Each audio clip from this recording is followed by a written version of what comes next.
Hello welcome to your own channel that is grand Gaurav. आप सभी का ग्रैंड गौरव के अपने चैनल पर स्वागत है।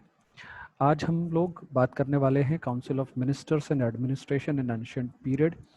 तो आज के जो टॉपिक है उसको हम पिछले जितने भी वीडियोस हैं उसी सीक्वेंस में लेकर चल रहे हैं। तो चलिए देखते हैं काउंसिल ऑफ मिनिस्टर्स और एडमिनिस्ट्रेशन एंशिएंट पीरियड में किस तरह से होता था। तो अगर हम बात करें बहुत सारी व्यवस्थाओं की, तो एक एक करके धीरे धीरे हम लोग बातों को देखने की कोशिश करेंगे।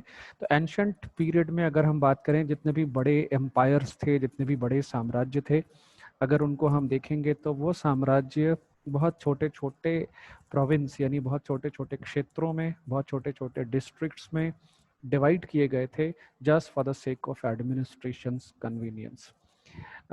प्रशासन की दृष्टि से बहुत बड़े बड़े राज्यों को, बहुत बड़े बड़े क्षेत्रों को, बहुत बड़े बड़े साम्राज्यों को एंशिएंट इंडिया में छोटे छोटे स्टेट्स में, छोटे छोटे समूहों में बांटा गया था।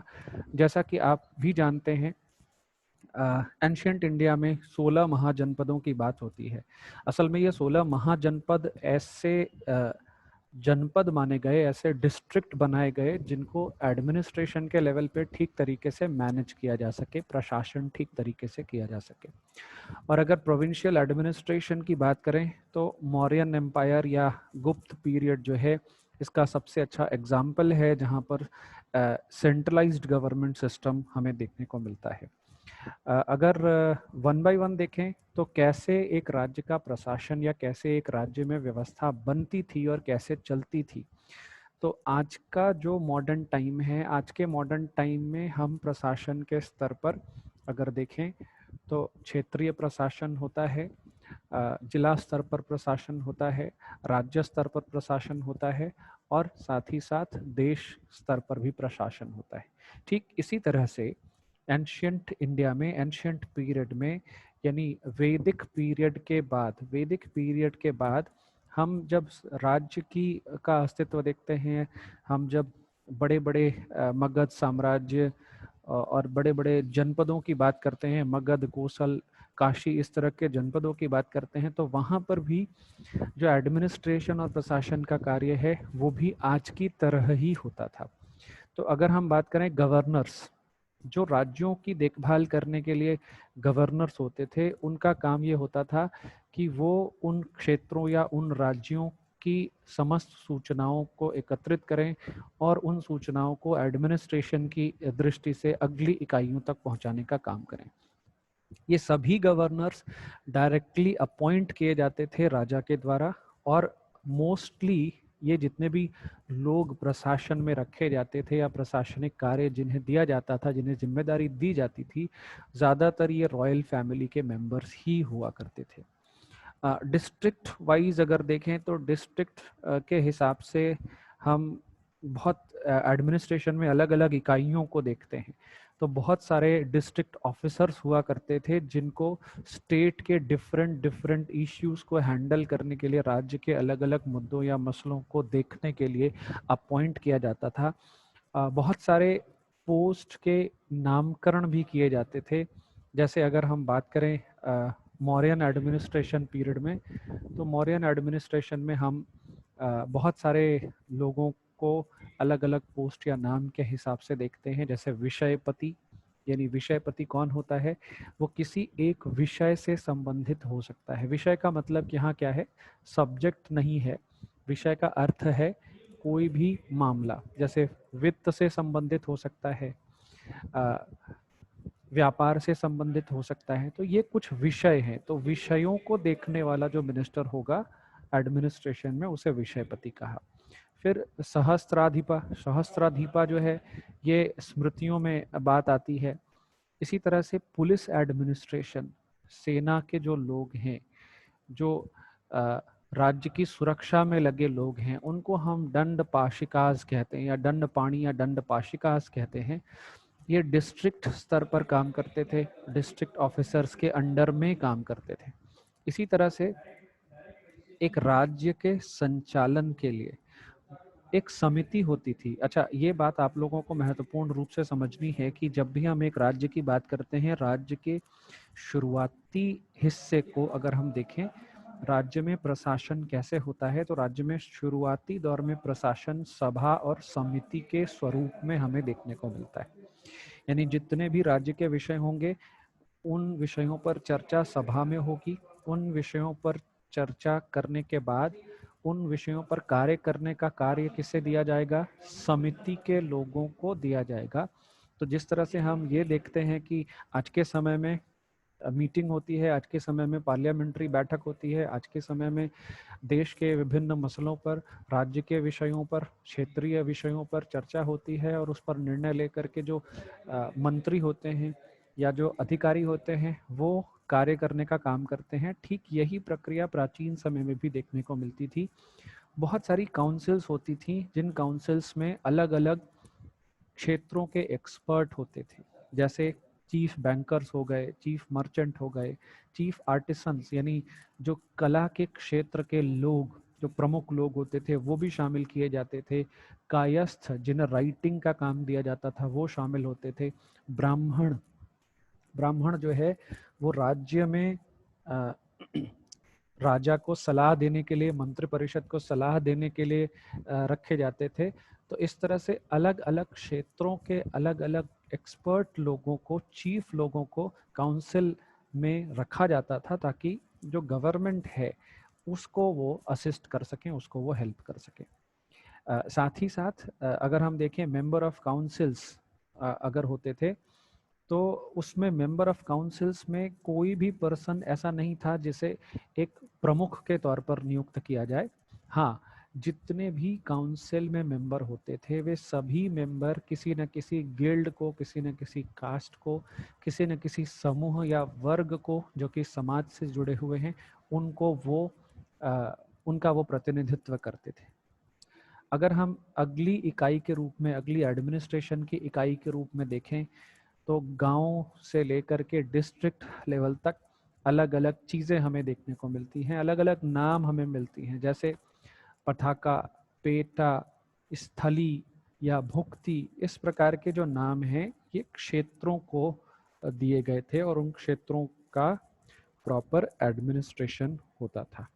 कौटिल्य की जो बुक है अर्थशास्त्र, इसे हम एडमिनिस्ट्रेशन के स्तर पर, राज्य व्यवस्था के स्तर पर सबसे अच्छी किताब मानते हैं। उसको आप इस तरह से भी कह सकते हैं कि ये एक सिद्धांतों को जन्म देने वाली, राज्य व्यवस्था के सिद्धांतों को जन्म देने वाली पुस्तक है। तो कौटिल्य के अर्थशास्त्र में भी लार्ज ब्यूरोक्रेसी और कॉम्प्लेक्स ब्यूरोक्रेसीज के बारे में बात की गई है, जो मौर्यन गवर्नमेंट या मौर्यन एम्पायर के टाइम के हैं।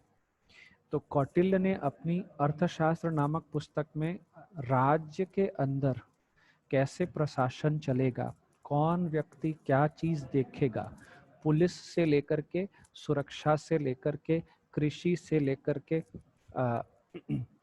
सड़क निर्माण, भवन निर्माण, तालाब, यात्रियों की सुविधा, इन सारी चीज़ों के संबंध में अलग अलग एक्सपर्ट्स अपॉइंट किए जाते थे और उन सभी एक्सपर्ट्स की रिपोर्टिंग जो है राज्य के राजा को होती थी।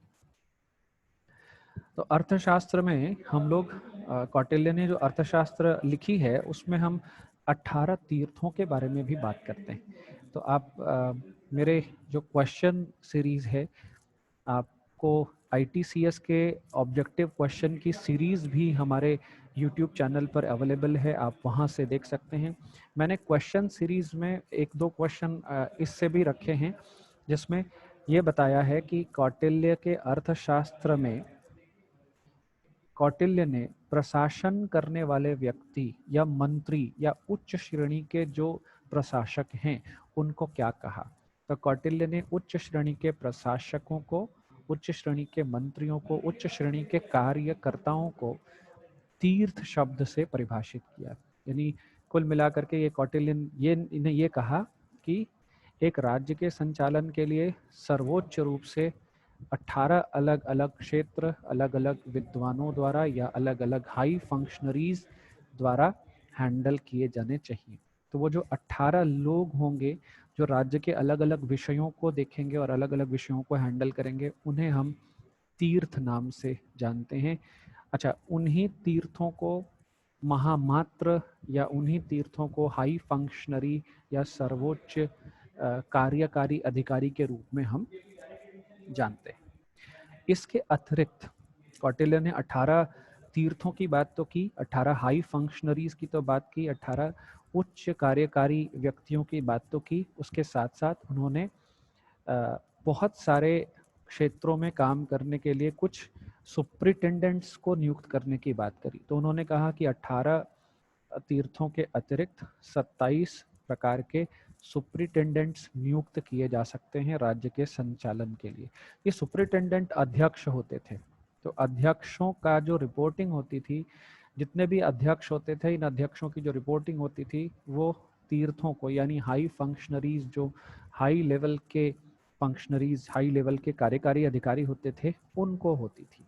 और उनका काम क्या था? इकोनॉमिक फंक्शन के लेवल पे काम करना, मिलिट्री के लेवल पे काम करना, सोशल लेवल पे काम करना। वो जितनी भी इस तरह की चीज़ें थी जो राज्य के लिए विशेष होती थी, उन सभी स्तरों पर ये अध्यक्ष भी काम करते थे। कौटिल्य ने जितने भी लोग हाई ऑफिसर रैंक पे काम करने वाले लोग होंगे, कौटिल्य ने उन सभी के लिए स्पेशल क्वालिटीज़ की बात भी करी। तो कौटिल्य ने ये कहा कि कोई भी व्यक्ति जो मंत्री की पोजीशन पे नियुक्त किया गया, किसी मंत्री को अध्यक्ष बनाया गया, किसी मंत्री को मुख्य कार्यकारी बनाया गया, किसी मंत्री को कार्यपालक बनाया गया, तो जितने भी इस तरह के पोस्ट होंगे जिस पर लोग काम करेंगे, उन सभी लोगों में स्पेसिफिक डिसीजन मेकिंग कैपेबिलिटी होनी चाहिए। अच्छी तरह से वो डिसीजन ले पाएँ in the interest of state, in the interest of public. और साथ ही साथ इन सभी को जैसा कि मैंने कहा, अलग अलग पोस्ट, अलग अलग पोजीशन या नाम दिया गया।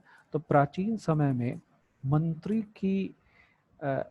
की जो पोजीशन थी उस पर काम करने वाले लोगों को अमात्य कहा जाता था। जैसा कि अभी भी मॉडर्न टाइम में भी आप टीवी सीरियल्स में देखते हैं जहां पर अमात्य शब्द का प्रयोग किया जाता है। तो अमात्य का अर्थ है मंत्री।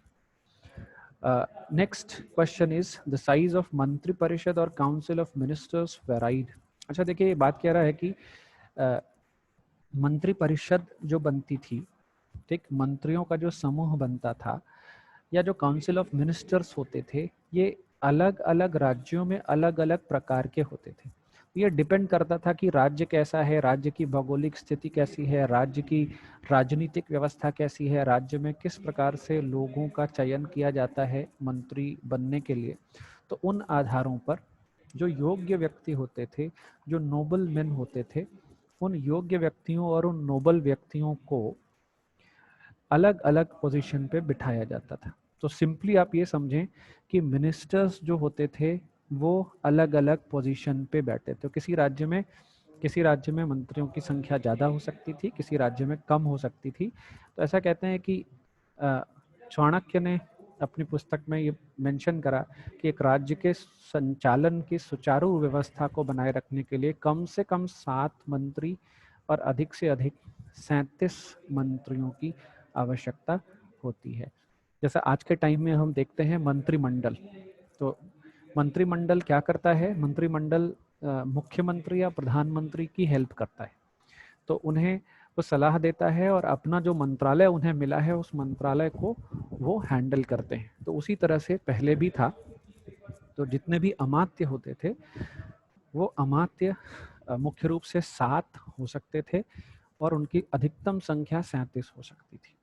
अगर एडमिनिस्ट्रेटिव बॉडी को देखें, पूरा जो प्रशासन में लगे लोग हैं, उस पीरियड में प्रशासन में लगे लोगों को 2 भागों में बांटा जाता था।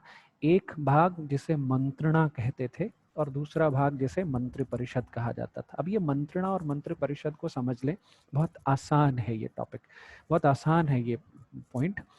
जब हम मंत्री परिषद की बात कर रहे हैं तो मंत्री परिषद और मंत्रणा में एक छोटा सा अंतर है। मंत्री परिषद में आने वाले जितने भी मिनिस्टर्स होते थे या जितने भी अमात्य होते थे वो लार्जर बॉडीज को रिसेंबल करते थे, यानी जो बड़े लोग होते थे प्रभावशाली लोग होते थे, ज़्यादा पावरफुल लोग होते थे, उन्हें मंत्री परिषद में स्थान प्राप्त होता था। ठीक, यानी मंत्री परिषद में जितने भी मंत्री होते थे वो सब हाई रिप्यूट के होते थे।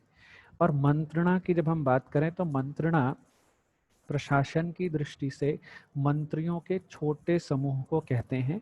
इसमें मुख्य मंत्रालय या मुख्य विषयों से संबंधित मंत्री नहीं आते थे, बल्कि उनकी सहायता के लिए जो मंत्री गण होते थे उन्हें रखा जाता था। ठीक है, तो मंत्री परिषद जिसमें हाईली रेप्यूटेड लोग, बड़े लोग या विशेष विषयों को हैंडल करने वाले लोग आते थे।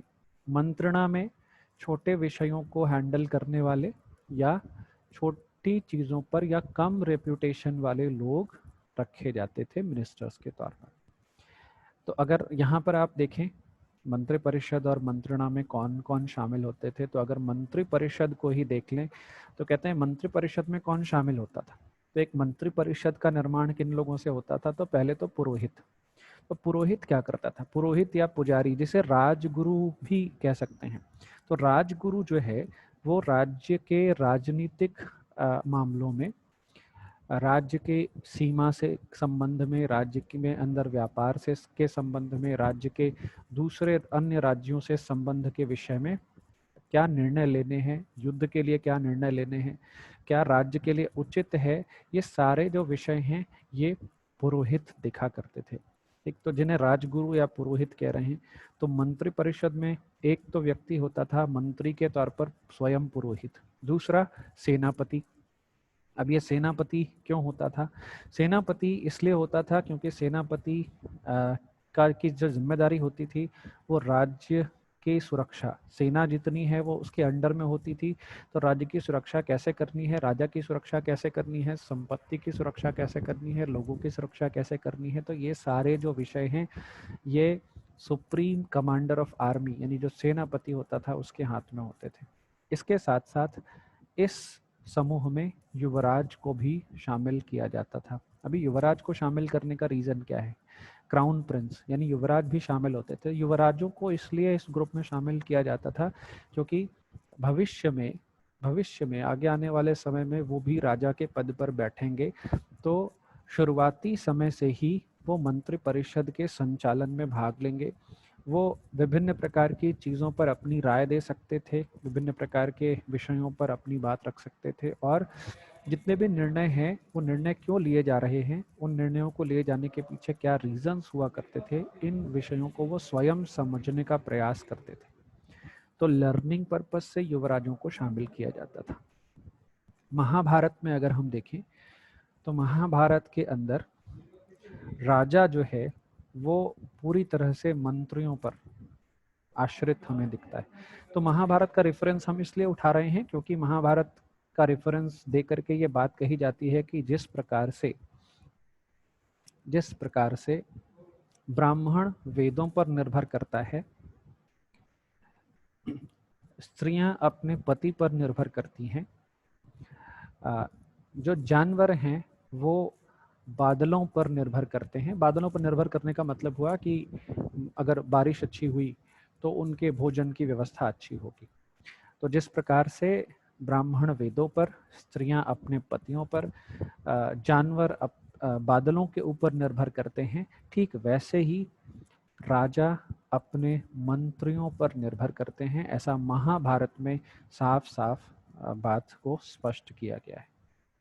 तो मंत्री परिषद के व्यवस्था और एडमिनिस्ट्रेशन प्राचीन समय में कैसे होता था, कैसे एक राज्य में व्यवस्था की जाती थी, तो बिल्कुल आज की जो व्यवस्था हम देख रहे हैं, आज जिस प्रकार से अलग अलग मंत्रालय, अलग अलग विषय, अलग अलग क्षेत्र, अलग अलग कार्य हम देख रहे हैं, ठीक उसी प्रकार से प्राचीन समय में भी ये चीज़ें होती थी। आज हम स्टेट्स के डिवीज़न देखते हैं, पहले भी 16 महाजनपद, राज्य, क्षेत्र विभाजित थे। आज हम अलग अलग विषयों के संबंध में अलग अलग मंत्रालय देखते हैं, पहले भी ये व्यवस्था आपको देखने को मिलती है। चलिए हम एक एग्जाम्पल के तौर पर उठाते हैं अकबर के समय को। अकबर के दरबार में नवरत्नों की बात होती है। तो नवरत्न तो वो लोग थे जो हाई फंक्शनरी पर्सन्स हैं, जिन्हें हम तीर्थाज की कैटेगरी में रख रहे हैं अगर हम चाणक्य के हिसाब से देखें तो। अब ये 9 लोग कौन से थे?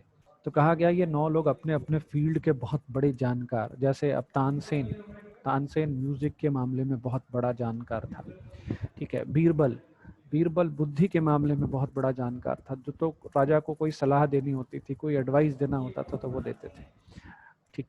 अब राजा के तौर पर अगर अकबर को देखें तो राजा के मंत्री के रूप में टोडरमल का नाम आता है। तो कहते हैं टोडरमल ने कर व्यवस्था बनाई, टोडरमल ने व्यापार वृद्धि का कार्य किया, कृषि का कार्य बहुत अच्छे से कराया, लगान की व्यवस्था ठीक की, फसल चक्र जैसी चीज़ों पर ध्यान दिया। तो ये जो चीज़ें हैं ये कहीं ना कहीं उन लोगों के अनुभवों के कारण ही राज्य को प्राप्त हुई। तो ये तो सिर्फ एक एग्जाम्पल था अकबर का कि अकबर के दरबार में ऐसे बहुत सारे लोग थे जो अलग अलग विषयों, अलग अलग मंत्रालय, अलग अलग चीज़ों को हैंडल करने वाले थे, ठीक। तो आज के इस वीडियो को हम यहीं पे समाप्त करते हैं। आशा करते हैं कि आपको ये एडमिनिस्ट्रेशन वाला पार्ट पूरी तरह से समझ आया होगा कि कैसे प्राचीन समय में किसी राज्य का प्रशासन, किसी राज्य में व्यवस्था और किसी राज्य में कैसे एक सिस्टम बनाकर उसमें कार्य करने का जो कार्य होता था। जाने से पहले मैं एक बार आपसे रिक्वेस्ट करूंगा, आपके अपने चैनल ग्रैंड गौरव को सब्सक्राइब ज़रूर करें। जो लोग नए हैं तो वो लोग बिल्कुल करें और निश्चिंत रहें कि उन्हें जो कंटेंट मिलेगा बहुत ही सर्च करने के बाद ऑथेंटिक कंटेंट और बहुत यूज़फुल वैल्यूएबल कंटेंट मिलेगा। एग्ज़ाम के पर्पस से क्वेश्चन सेट भी मिलेंगे। तो मेरे बहुत सारे वीडियोस के सेट क्वेश्चन सेट के रूप में आ रहे हैं, आपके एग्जामिनेशन के पर्पस से वो आपको हेल्प करेंगे। अगर वीडियो अच्छा लगे तो आप लाइक ज़रूर करें। एके ट्यूब के हर एक स्टूडेंट तक ये कंटेंट, ये चीज़ें नॉलेज के पर्पस से, उनकी अंडरस्टैंडिंग के पर्पस से पहुंचनी चाहिए। और अगर वीडियो में आपको कोई चीज़ अच्छी लगी या बुरी लगी तो आप हमें कमेंट करके ज़रूर बताएं। आशा करते हैं कि आपको ये वीडियो अच्छा लगा होगा। Thank you.